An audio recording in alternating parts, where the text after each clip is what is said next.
Hoje eu vou falar sobre guerras do dia a dia. E para exemplificar isso, eu vou ler um texto que tem no meu Instagram.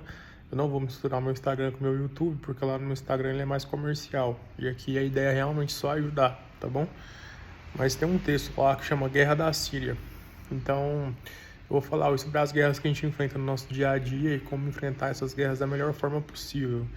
Já não é um conselho médico, mas é um conselho de amigo, como eu disse, é Ajuda as Histórias, o nome do canal. E eu vou contar uma história através desse texto que tem no meu Facebook, que eu vou até ler aqui para vocês verem. Esse texto fala sobre o dia em que a minha filha nasceu. Aí eu coloquei uma foto, extremamente obeso, né? Eu tava com obesidade quase grau 2 já. E aí eu coloquei assim: Oi, esse sou eu, com IMC de 33, no auge da segunda onda de Covid, ao lado da UTI que eu trabalhava. Na ocasião, o Brasil era o epicentro do mundo de Covid. E Goiânia era o epicentro do Brasil. Passei por coisas inimagináveis. Tive que sedar pacientes com comprimido, pois a sedação venosa pela veia tinha acabado. Tive que usar doses altíssimas de antibióticos, pois quase todos os pacientes tinham bactérias multiresistentes. Vi pessoas jovens, pais de família, perderem a vida na minha mão. E eu não tinha nada para fazer. Olhava a tomografia do paciente, que tinha uma tomografia 100% branca e era prata preta. Como era difícil passar a visita com os familiares. Falar da gravidade para os familiares é muito complicado. O paciente dependia de uma pressão absurda no pulmão para não morrer. Precisava de uma alta quantidade de oxigênio, muitas vezes oxigênio puro, 100% de oxigênio no ventilador, né, dos aparelhos. Eu briguei com muita gente pelo paciente. Eu ajudei muita gente a entubar, a pegar acesso central, escalar antibiótico. E eu estava lembrando esses dias que eu sempre quis ser médico, sem fronteiras, nos campos de refugiado da África ou na guerra da Síria. Uma coisa que eu sempre quis ser foi médico de guerra. E essa é uma ideia que eu ainda não abandonei, não. Mesmo com filha e filho, eu quero passar pelo menos alguns meses, talvez não um ano completo, mas quase um ano completo na guerra da Síria, né? Ou alguma coisa desse tipo, porque é um tipo de medicina que eu acho que a gente aprende demais, né? Uma situação realmente de ajudar as pessoas sem praticamente ter benefício quase nenhum financeiro, né? Aí eu falei, mas eu trabalhei em uma pandemia. Um dia, no dia dessa foto que eu publiquei no meu Instagram, como eu tô falando, eu que não estava acostumado com olheiras, estava cheio delas. Hoje eu já não tenho mais tantas olheiras, eu tô com dermatite que eu vou até começar a tratar, mas eu não tenho mais essas olheiras que eu tinha nessa foto. Eu que sempre fiz exercício, eu sempre fui atleta mesmo, mas eu tava obeso, né? A gente come muita besteira dentro do hospital, ainda mais na pandemia, que não tinha nem... A academia tava fechada, inclusive, né? Cheguei no plantão às 7h10 da manhã, tomei um café e comecei a trabalhar. Tinha 4 pacientes em processo de morte. Outros 4, eu fiz pelo menos 20 acréscimos na prescrição de cada um, pois estavam muito graves e eu precisava fazer muita coisa. Entubei e peguei uma veia e uma artéria profundas nos outros 2. Pacientes infectados fazendo arritmias incontroláveis, coagulação intravascular disseminada, etc. Porque quando a infecção está tão importante que o sangue começa a não coagular mais e o paciente começa a sangrar por tudo quanto é orifício. Então olha só para você ver, parece realmente uma cena de guerra, né? 9 dos 10 pacientes, né, eram menores de 55 anos, ou seja, pacientes jovens. Um deles tinha até inclusive 18 anos. Trabalhei incansavelmente. À noite fiquei sabendo que minha filha estava nascendo e eu não pude acompanhar. Minha mãe que foi acompanhar minha filha, no caso, né? A minha esposa até minha filha, parto normal. Minha mão tremia pelo cansaço e pelo estresse.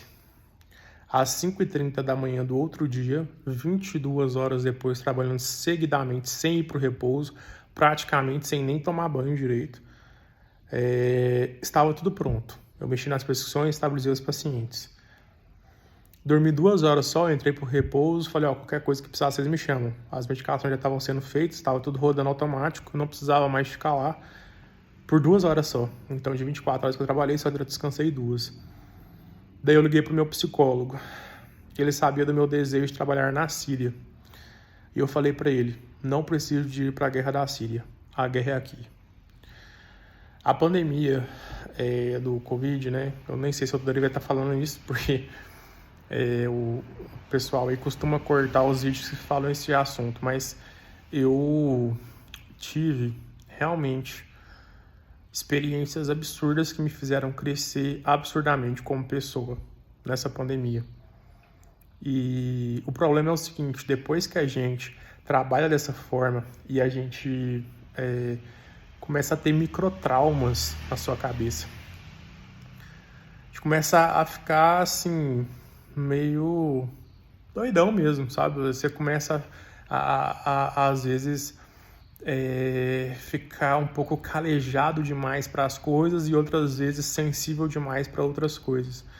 Então desregula completamente o seu eixo mental. Você viveu uma situação na qual eu vivi. Muitas vezes você não viveu uma situação parecida, mas na sua família, na sua casa, na sua igreja, no seu ambiente de trabalho, você está vivendo coisas parecidas.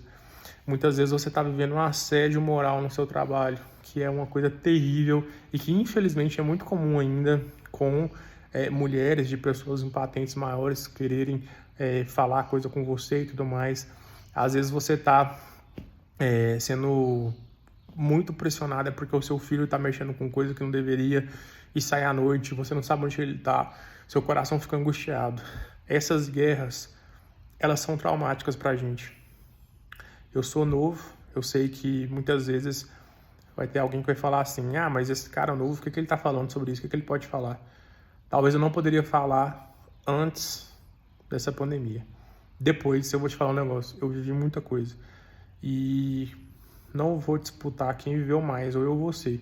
O que eu quero é te ajudar, falando o seguinte, se você está vivendo uma situação de estresse, de pressão, você precisa de uma válvula para escapar isso. Eu te aconselho fortemente a fazer exercício. Doutor, mas é complicado, porque eu nunca fiz exercício na minha vida. Faz uma caminhada.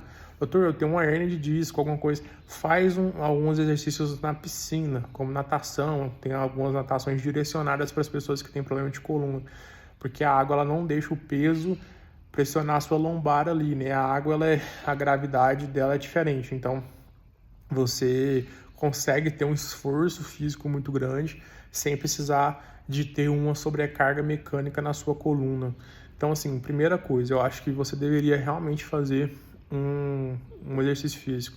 Segundo, que eu vou falar também muito nesse canal, tanto do exercício quanto desse segundo, a questão espiritual. Se você é ateu, se você é agnóstico, não acredita em Deus, cara, você tá super bem-vindo aqui da mesma forma, eu te respeito demais. Mas você ter uma válvula espiritual é importante. Você ter a sensação de que você não vai ser o fim agora, que você tá vendo essas coisas, mas que você depois vai para algum lugar melhor, alguma coisa nesse sentido, o seu cérebro começa a ficar mais, né, acostumado. Então, a questão espiritual é muito importante, a questão de exercício físico é muito importante, a questão de alimentação eu não preciso falar, porque eu já comecei a falar sobre os outros vídeos e eu vou continuar falando, tá bom?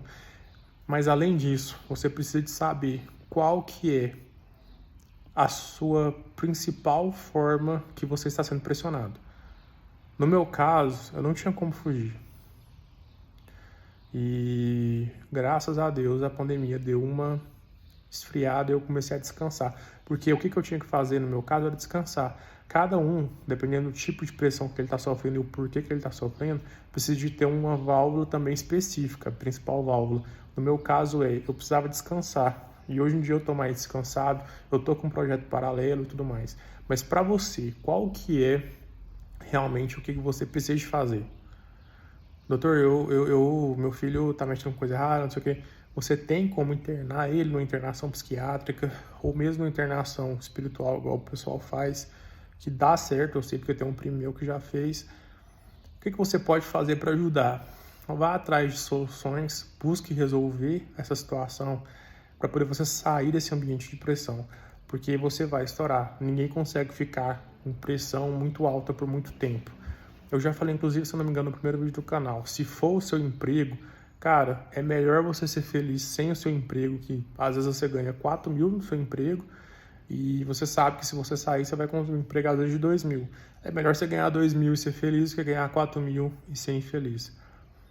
Então, assim, por favor, aqui, ó, é que eu comecei a trabalhar muito de novo. O seu corpo ele te demonstra quando você está sob ambiente de pressão, quando você está estressado. Tente aliviar o seu estresse também. Outro pilar, alivie o estresse. E eu vou estar falando também em alguns vídeos sobre como que a gente pode controlar um pouco a ansiedade e o estresse.